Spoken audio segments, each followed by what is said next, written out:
Hi friends, welcome to education concepts. Friends, ఈరోజు చూసుకుంటే Sunday ఒక మంచి సెంట్రల్ గవర్నమెంట్ జాబ్ నోటిఫికేషన్కి సంబంధించిన ఇన్ఫర్మేషన్ అయితే ఈ సండే మీకు తెలియజేయబోతున్నాను. ఇక వివరాలకు వెళ్ళినట్లయితే ఈ జాబ్ నోటిఫికేషన్ మనకి సెంట్రల్ గవర్నమెంట్కి సంబంధించిన national institute of fashion technology నుంచి రావడం జరిగింది. ఈ నోటిఫికేషన్లో మనకి 10th క్లాస్ ఇంటర్మీడియట్ డిగ్రీ క్వాలిఫికేషన్తో అప్లై చేసుకునే విధంగా 11 కేటగిరీలకు సంబంధించినటువంటి పోస్టులు అయితే ఉన్నాయి. అలాగే ఇవన్నీ కూడా మనకి సెంట్రల్ గవర్నమెంట్లో గ్రూప్ సి కేటగిరీలోకి అయితే వస్తాయి. నోటిఫికేషన్ సంబంధించిన పూర్తి డీటెయిల్స్ అయితే ఇప్పుడు మనం వీడియోలో తెలుసుకోబోతున్నాం. వీడియోలోకి వెళ్ళబోయే ముందు నాదొక చిన్న రిక్వెస్ట్, మీరు ఫస్ట్ ఆఫ్ ఆల్ వీడియోని ఎండ్ వరకు చూడండి. ఎండ్ వరకు చూసిన తర్వాత మీకు ఏమైనా డౌట్స్ ఉంటే కామెంట్ సెక్షన్లో కామెంట్ అయితే చేస్తే వాటికి నేను వెంటనే రిప్లై అయితే ఇస్తాను. అలాగే వీడియోని ఎండ్ వరకు చూసిన తర్వాత ఇన్ఫర్మేషన్ నచ్చినా, ఎక్స్ప్లెనేషన్ నచ్చినా సరే లైక్ అయితే చేయండి. ఇంకా నేను వీడియోలో ఏ అయితే డీటెయిల్స్ మిస్ చేసినా వాటిని కామెంట్ సెక్షన్లో కామెంట్ అయితే చేస్తే నెక్స్ట్ టైం అటువంటి ఏవైతే మిస్టేక్స్ ఉంటాయో అవి నెక్స్ట్ వీడియోలో రిపీట్ కాకుండా చూసుకుంటాను. కొత్తగా ఎవరైనా సరే మన ఛానల్కి విజిట్ చేస్తుంటే మీరు చూస్తున్న వీడియో కింద ఉన్న red colour subscribe button click చేసి నోటిఫికేషన్స్ కోసం బెల్ ఐకాన్ని యాక్టివేట్ చేయండి. ఇలా చేయడం వల్ల రెగ్యులర్ జాబ్ నోటిఫికేషన్ సంబంధించిన డీటెయిల్స్ అయితే మీరైతే తెలుసుకోగలరు.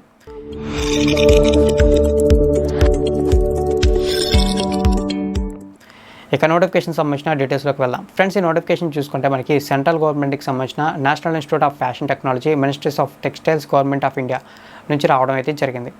ఈ నోటిఫికేషన్ ఎగ్జాక్ట్గా మనకి ఈ నెల 3వ తారీఖు అంటే జూలై 3వ తారీఖు రావడం జరిగింది. ఈ పోస్టులు అన్నింటిలో కూడా ఆన్లైన్లో అప్లై చేయాలి. ఆన్లైన్ అప్లికేషన్స్ అనేవి చూసుకున్నట్లయితే ఈ నెల 6వ తారీఖు నుంచి స్టార్ట్ అయ్యాయి, అంటే జూలై 6వ తారీఖు నుంచి స్టార్ట్ అయ్యాయి. ఇక ఆన్లైన్లో అప్లై చేయడానికి లాస్ట్ డేట్ చూసుకుంటే మనకి నెక్స్ట్ మంత్ 4వ తారీఖు, అంటే మనకి ఆగస్టు 4వ తారీఖు అనేది లాస్ట్ డేట్. ఇదైతే ఈ నోటిఫికేషన్ సంబంధించినటువంటి ఇంపార్టెంట్ డేట్స్. ఇక నోటిఫికేషన్ సంబంధించిన డీటెయిల్స్ స్టెప్ బై స్టెప్ తెలుసుకుందాం. ఫస్ట్ ఆఫ్ ఆల్ మీకు ఒక ఇంపార్టెంట్ ఇన్ఫర్మేషన్ ఏంటంటే, ఈ నోటిఫికేషన్ ఏవైతే పోస్టులు ఉన్నాయో వీటిని కాంట్రాక్ట్ బేసిక్ మీద రిక్రూట్ అయితే చేస్తున్నారు. కాంట్రాక్ట్ పీరియడ్ అని కానీ చాలామంది స్కిప్ అయితే చేస్తున్నారు. ఒకసారి వినండి ఫ్రెండ్స్ కాస్త. ఏంటంటే ఇక్కడ మనకి కాంట్రాక్ట్ పీరియడ్ అనేది మనకి 1 మంత్ లేదా 2 మంత్స్ లేదా 3 మంత్స్ లేదా 9 మంత్స్ లేదా 1 ఇయర్ ఇలా అయితే కాదు. మనకి 5 ఇయర్స్కి సంబంధించి కాంట్రాక్ట్ పీరియడ్ అయితే ఉంటుంది. ఈ కాంట్రాక్ట్ పీరియడ్లో ఉన్నప్పుడు మనం పర్మనెంట్ చేసే ఛాన్స్ 90% అయితే ఉందని చెప్పి నోటిఫికేషన్ మెన్షన్ చేశారు. సో దాని గురించి మనం చెప్పుకోవాలంటే ఇవి ఆల్మోస్ట్ ఆల్ సెంట్రల్ గవర్నమెంట్కి సంబంధించిన పర్మనెంట్ పోస్టులే. కాకుండా మీరు 5 ఇయర్స్ తర్వాతే పర్మనెంట్ అయితే అవుతారు, అదైతే గుర్తుంచుకోండి.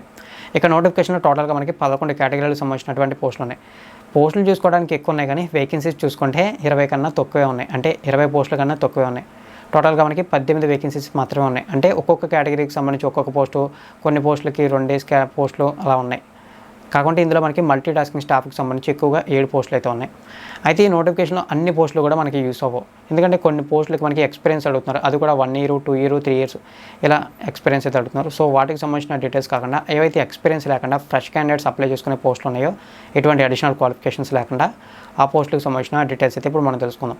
టోటల్గా ఫస్ట్ ఆఫ్ ఆల్ 11 కేటగిరీలకు సంబంధించిన పోస్టులు ఏవైతే ఉన్నాయో అవి తెలుసుకున్న తర్వాత ఎక్స్పీరియన్స్ ఉన్న పోస్టులు ఏవి, ఎక్స్పీరియన్స్ లేని పోస్టులు ఏవి డివైడ్ అయితే చేసి మనం ఎక్స్పీరియన్స్ లేని పోస్టులకు సంబంధించిన డీటెయిల్స్ అయితే చూద్దాం. వీడియోలో ఎంత అయితే అవుతుంది కానీ ఇన్ఫర్మేషన్ కూడా నోటిఫికేషన్ సంబంధించిన డీటెయిల్స్లో చెప్పాలి కాబట్టి చెప్తున్నాను. టోటల్గా 11 కేటగిరీల పోస్టులకు వెళ్ళినట్లయితే steno grade 3, assistant accounts, assistant warden, mechanic, library assistant, junior assistant, తర్వాత ఏదైతే మనకి ల్యాబ్ అసిస్టెంట్ ఉంటుందో lab assistant FD, lab assistant FC, lab assistant IT, bus driver, multi tasking staff. ఇవైతే మనకి 11 కేటగిరీలకు సంబంధించినటువంటి పోస్టులు. అయితే ఇందులో మనకి చూసుకున్నట్లయితే ఆల్మోస్ట్ ఆల్ 8 కేటగిరీలకు సంబంధించిన పోస్టులకి ఎక్స్పీరియన్స్ అడుగుతున్నారు. ఫ్రెండ్స్, బస్ డ్రైవర్కి నార్మల్గానే ఎక్స్పీరియన్స్ అయితే అవసరం, కానీ దాన్ని కూడా ఎక్స్పీరియన్స్ దాంట్లో ఇంక్లూడ్ చేయాలి కాబట్టి ఇంక్లూడ్ అయితే చేస్తున్నాను. ఆ 8 కేటగిరీలకు సంబంధించిన ఎక్స్పీరియన్స్ పోస్టులు అయితే ఒకసారి చూస్తున్నట్లయితే స్టెనో గ్రేడ్ 3 దీనికి చూసుకుంటే 2 ఇయర్స్ ఎక్స్పీరియన్స్ అడుగుతున్నారు. అసిస్టెంట్ అకౌంట్స్ దీనికి చూసుకుంటే 2 ఇయర్స్ ఎక్స్పీరియన్స్ అడుగుతున్నారు. ఇక నెక్స్ట్ చూసుకుంటే మనకి లైబ్రరీ అసిస్టెంట్ దీనికి చూసుకుంటే 1 ఇయర్ ఎక్స్పీరియన్స్ అడుగుతున్నారు. అలాగే మెకానిక్ చూసుకుంటే 3 ఇయర్స్ ఎక్స్పీరియన్స్ అడుగుతున్నారు. ఏదైతే lab assistant FD, FC, IT ఉన్నాయో వీటికి కూడా మనకి 3 ఇయర్స్ ఎక్స్పీరియన్స్ అడుగుతున్నారు. ఫైనల్గా బస్ డ్రైవర్కి 2 ఇయర్స్ ఎక్స్పీరియన్స్ అడుగుతున్నారు. ఇవైతే మనకి ఎక్స్పీరియన్స్తో అప్లై చేసుకోవాల్సిన పోస్టులు. ఇక ఎక్స్పీరియన్స్ లేకుండా అప్లై చేసుకునే పోస్టులు ఏవైతే ఉన్నాయో 3 కేటగిరీ పోస్టులు అవి ఒకసారి చూద్దాం. ఫ్రెండ్స్, మనకి ఎక్స్పీరియన్స్ లేకుండా ఏదైతే అసిస్టెంట్ వార్డెన్ ఉందో assistant warden, junior assistant, multi tasking staff పోస్టులు ఇవైతే మనకి ఎక్స్పీరియన్స్ లేకుండా అప్లై అయితే చేసుకోవచ్చు. అయితే ఇక్కడ మల్టీ టాస్కింగ్ స్టాఫ్కి సంబంధించి మనకి 7 పోస్టులు ఉన్నాయి. ఇందులో 5 పోస్టులు అన్రిజర్వ్డ్కి, 1 పోస్ట్ SCకి, 1 పోస్ట్ OBCకి డివైడ్ అయితే చేశారు కేటగిరీ వైజ్. ఇక నెక్స్ట్ మనకి జూనియర్ అసిస్టెంట్ దీనికి సంబంధించి 2 పోస్టులు ఉన్నాయి. 2 పోస్టులు కూడా అన్రిజర్వ్డ్ కేటగిరీలోనే ఉన్నాయి. ఇక ఫైనల్గా మనకి అసిస్టెంట్ వార్డెన్ దీనికి సంబంధించి ఒకే 1 పోస్ట్ ఉంది. ఈ 1 పోస్ట్ కూడా అన్రిజర్వ్డ్కి రిజర్వ్ అయితే చేశారు. ఇక్కడ మనకి OBC కేటగిరీకి కానీ SC కేటగిరీకి కానీ మల్టీ టాస్కింగ్ స్టాఫ్లో తప్ప రిమైనింగ్ ఎక్కడ కూడా పోస్టులు అయితే లేవు, సపరేట్గా వాళ్ళకంటూ రిజర్వ్ చేసిన పోస్టులు. అయితే వాళ్ళు ఆ పోస్టులకు అప్లై చేసుకోవాలనుకుంటే వాళ్ళు అన్రిజర్వ్డ్ కేటగిరీలో అప్లై చేసుకోవాలి. అప్పుడు వాళ్ళకి ఏజ్కి సంబంధించి ఏవైతే రిలాక్సేషన్స్ వస్తాయో అవైతే అప్లికేబుల్ అవ్వవు, అవైతే గుర్తుంచుకోండి. ఇక నోటిఫికేషన్ సంబంధించిన డీటెయిల్స్లోకి అయితే వెళ్దాం. ఈ పోస్టులకు సంబంధించిన ఏవైతే ఎడ్యుకేషన్ క్వాలిఫికేషన్స్, ఎలిజిబిలిటీస్, ఏజ్కి సంబంధించిన డీటెయిల్స్, శాలరీస్ ఉంటాయో అవైతే తెలుసుకుందాం. ఫస్ట్ ఆఫ్ ఆల్ మనం అసిస్టెంట్ వార్డెన్కి సంబంధించి అయితే చూద్దాం. ఫ్రెండ్స్, మనకి అసిస్టెంట్ వార్డెన్కి సంబంధించి చూసుకున్నట్లయితే డిగ్రీ అనేది ఎడ్యుకేషన్ క్వాలిఫికేషన్. డిగ్రీలో మీరు బీఏ చేసినా, బీఎస్సీ చేసినా, బీకామ్ చేసినా అప్లై అయితే చేసుకోవచ్చు. ఎటువంటి ఎక్స్పీరియన్స్ అయితే అవసరం లేదు. అయితే నోటిఫికేషన్ పీడిఎఫ్ చూసేసి కొంతమంది మళ్ళీ వచ్చేసి మన ఫ్యాన్స్ 1 year ఎక్స్పీరియన్స్ అడుగుతున్నారు కదా, దీన్ని ఎక్స్పీరియన్స్ లేదు అన్నారు ఎందుకు అని చెప్పి మీరు అనొచ్చు. ఫ్రెండ్స్, ఇక్కడ ఎక్స్పీరియన్స్ అనేది అడిగారు, మీరు ఒకసారి చూడండి, నేను చూపిస్తాను డిస్ప్లే మీద. కాకుంటే అది డిజైరబుల్ క్వాలిఫికేషన్ అని మెన్షన్ చేశారు. డిజైరబుల్ క్వాలిఫికేషన్స్ అనేది ఉన్నా లేకపోయినా సరే అప్లై అయితే చేసుకోవచ్చు. అది ఆల్మోస్ట్ ఆల్ మన సబ్స్క్రైబర్స్ అందరికీ తెలుసు, ఫ్యాన్స్కి తెలియకపోతే తెలుస్తుందని చెప్పి చెప్తున్నాను. ఇక నెక్స్ట్ చూసుకున్నట్లయితే ఈ పోస్టులకి ఏజ్ చూసుకుంటే మినిమం 30 years ఉండాలి, మ్యాక్సిమం 45 years వరకు అప్లై అయితే చేసుకోవచ్చు. శాలరీ చూసుకుంటే మనకి అసిస్టెంట్ వార్డెన్కి అరౌండ్ 45,000 రూపీస్ వరకు శాలరీ వచ్చే అవకాశాలు ఉన్నాయి, అన్ని అలవెన్సెస్ కలుపుకొని. ఇక నెక్స్ట్ చూసుకుంటే జూనియర్ అసిస్టెంట్, దీనికి ఇంటర్మీడియట్ క్వాలిఫికేషన్స్ అప్లై చేయొచ్చు. ఇంటర్మీడియట్ అంటే ఎంపీసీఏ, బైపీసీఏ, సిఈసీ, హెచ్ఈసీ అని చెప్పి చాలామంది గ్రూప్స్ అయితే పెట్టద్దు. ఫ్రెండ్స్, ఇంటర్మీడియట్ అంటే ఏవైతే మనకి ఇంటర్మీడియట్లో MPC, BiPC, CEC, HEC, MEC, తర్వాత ఏవైతే వొకేషనల్ గ్రూప్స్ ఉంటాయో వాళ్ళందరూ కూడా అప్లై అయితే చేసుకోవచ్చు. అలాగే డిప్లొమా చేసిన వాళ్ళు కూడా అప్లై అయితే చేసుకోవచ్చు. ఎందుకంటే మళ్ళీ డౌట్స్ అయితే రేజ్ చేస్తారని ముందు అయితే చెప్పేస్తున్నాను. కాకుండా ఇక్కడ మనకి టైపింగ్కి సంబంధించిన నాలెడ్జ్ అయితే ఉండాలి. ఆ టైపింగ్ చూసుకుంటే మనకి 30 words per minute అనేది ఇంగ్లీష్లోనే రావాలి, లేదా 25 words per minute అనేది హిందీలోనే రావాలి. చాలామంది ఒక కన్ఫ్యూజన్ అయితే డౌట్ రైజ్ చేస్తుంటారు, హిందీ లాంగ్వేజ్లో రావాలా, ఇంగ్లీష్ లాంగ్వేజ్లో రావాలా, 2 లాంగ్వేజెస్లో రావాలా అని చెప్పి అడుగుతారు. ఫ్రెండ్స్, మీకు ఇంగ్లీష్లో వస్తే హిందీలో అవసరం లేదు, హిందీలో వస్తే ఇంగ్లీష్లో అవసరం లేదు. 2 లాంగ్వేజ్లో కూడా టైపింగ్ వచ్చినా పర్వాలేదు, రాపోయినా పర్వాలేదు. ఏదో ఒక లాంగ్వేజ్లో కంపల్సరీగా రావాలి, అదైతే గుర్తుంచుకోండి. 2 లాంగ్వేజెస్లో కూడా టైపింగ్ చేయాల్సిన అవసరం అయితే లేదు. దానికోసం అయితే నేను అదైతే చెప్పాను.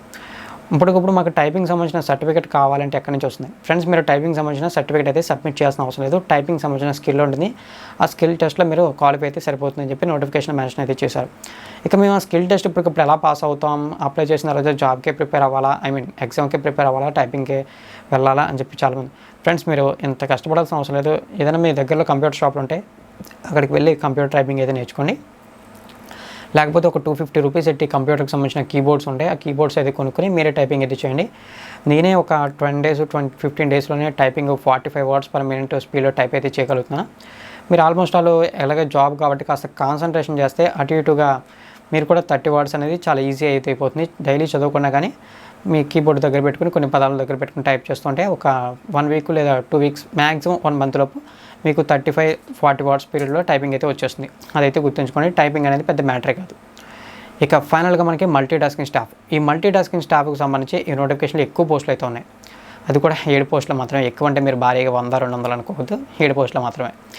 ఇక ఈ పోస్టులకు అప్లై చేయడానికి 10th class పాస్ అయితే సరిపోతుంది. 10th classతో పాటు కింద ఐటీఐ కూడా ఇచ్చారు కదా, మీరు ఓన్లీ 10th class చెప్తున్నారని చెప్పి చాలామంది మన ఫ్యాన్స్ మళ్ళీ డౌట్ అయితే రైజ్ చేయొచ్చు. ఫ్రెండ్స్, మనకి 10th class లేదా ఐటీఐ ఏదో క్వాలిఫికేషన్తో అప్లై చేసుకోవచ్చు, 2 ఉండాలని కాదు, అదైతే గుర్తుంచుకోండి. ఇక ఈ పోస్టులకు అప్లై చేయడానికి ఏజ్ చూసుకుంటే మినిమం 18 సంవత్సరాలు, మ్యాక్సిమం 25 సంవత్సరాలు. ఇక మనకి మల్టీటాస్కింగ్ స్టాఫ్ పోస్ట్కి సెలెక్ట్ అయితే అరౌండ్ మనకి 18 నుంచి 25,000 రూపాయల వరకు శాలరీ అయితే వస్తుంది, అన్ని అలవెన్సెస్తో. సారీ ఫ్రెండ్స్, ఇందాక నేను జూనియర్ అసిస్టెంట్కి సంబంధించి శాలరీని, ఏజ్ లిమిట్ డీటెయిల్స్ చెప్పలేదు. జూనియర్ అసిస్టెంట్ కూడా మనకి మినిమం 18 సంవత్సరాలు ఉండాలి, మ్యాక్సిమం 25 సంవత్సరాలు ఉండాలి. శాలరీ చూసుకుంటే అన్ని అలవెన్సెస్తో అరౌండ్ 30,000 రూపాయల వరకు శాలరీ వస్తుంది. ఇంకా ఏమన్నా పెరిగితే 32,000 రూపాయల వరకు శాలరీ అయితే వస్తుంది, అదైతే గుర్తుంచుకోండి. ఫ్రెండ్స్, ఇవైతే నోటిఫికేషన్ సంబంధించిన ఏవైతే పోస్టులు ఉన్నాయో ఆ పోస్టులకు సంబంధించిన ఎడ్యుకేషన్ క్వాలిఫికేషన్స్, ఎలిజిబిలిటీలు, తర్వాత శాలరీలు, ఏజ్ లిమిట్కి సంబంధించినటువంటి డీటెయిల్స్. ఇక మనకి ఏదైతే అప్లై చేయడానికి సంబంధించిన డీటెయిల్స్ ఉన్నాయో అవి ఒకసారి చూద్దాం. ఫ్రెండ్స్, ఈ పోస్టులకి ఆన్లైన్ అప్లై చేయాలి. ఆన్లైన్ అప్లికేషన్స్ చూసుకుంటే జూలై 6వ తారీఖు నుంచి స్టార్ట్ అయ్యాయి. ఇక లాస్ట్ డేట్ చూసుకుంటే మనకి ఆగస్ట్ 4వ తారీఖు అనేది లాస్ట్ డేట్. ఇక మనకి అప్లికేషన్ ఫీజు చూసుకుంటే 500 రూపీస్ ఉంది. ఇది ఆన్లైన్ అప్లై చేసేటప్పుడే పే చేయాలని చెప్పి నోటిఫికేషన్ మెన్షన్ చేశారు. అయితే ఈ 500 రూపీస్ ఎలా పే చేయాలని చెప్పి మీరు అనుకోవచ్చు.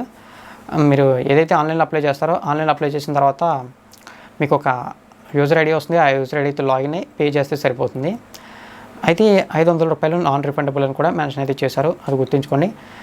ఈ 500 రూపాయలు కూడా unreserved candidates, OBC candidates, economical weaker section candidates మాత్రం పే చేయాలి. ఎవరైతే SC, ST, person with disability వాళ్ళకి ఎటువంటి అప్లికేషన్ ఫీజు అయితే లేదు.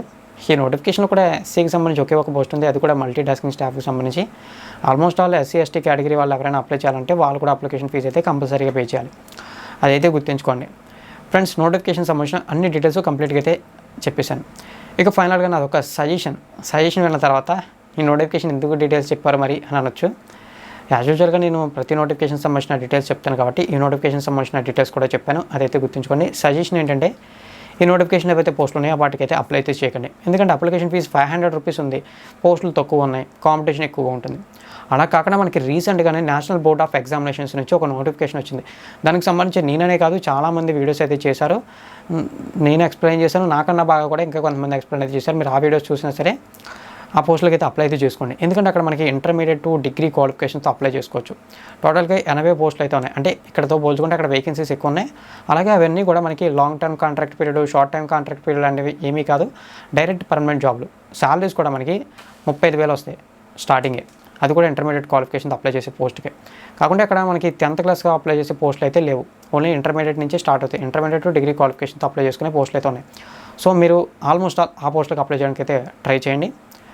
ఇక మీరు ఆ పోస్టులకు సంబంధించిన అప్లై చేయడానికి డీటెయిల్స్ తెలుసుకోవాలనుకున్నా, ఆ పోస్టులకు సంబంధించిన సిలబస్ డీటెయిల్స్ తెలుసుకోవాలనుకున్నా వీడియో కింద డిస్క్రిప్షన్లో లింక్స్ అయితే ప్రొవైడ్ చేస్తాను, అక్కడి నుంచి మీరు డీటెయిల్స్ అయితే తెలుసుకోవచ్చు.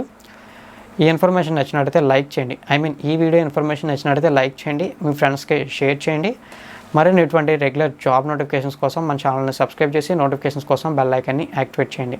కొత్తగా వచ్చిన వాళ్ళు, ఆల్రెడీ సబ్స్క్రైబ్ చేసుకున్న వాళ్ళు మీరు ఏం చేయాలంటే వీడియోని లైక్ చేసి మీ ఫ్రెండ్స్కి షేర్ చేసి వాళ్ళని కూడా వీడియో చూసిన తర్వాత ఇంట్రెస్ట్గా ఎక్స్ప్లెయిన్ అయితే చేశారు అని అనుకుంటే సబ్స్క్రైబ్ చేయమని చెప్పి ఒక్క చిన్న సజెషన్ అయితే ఇవ్వండి.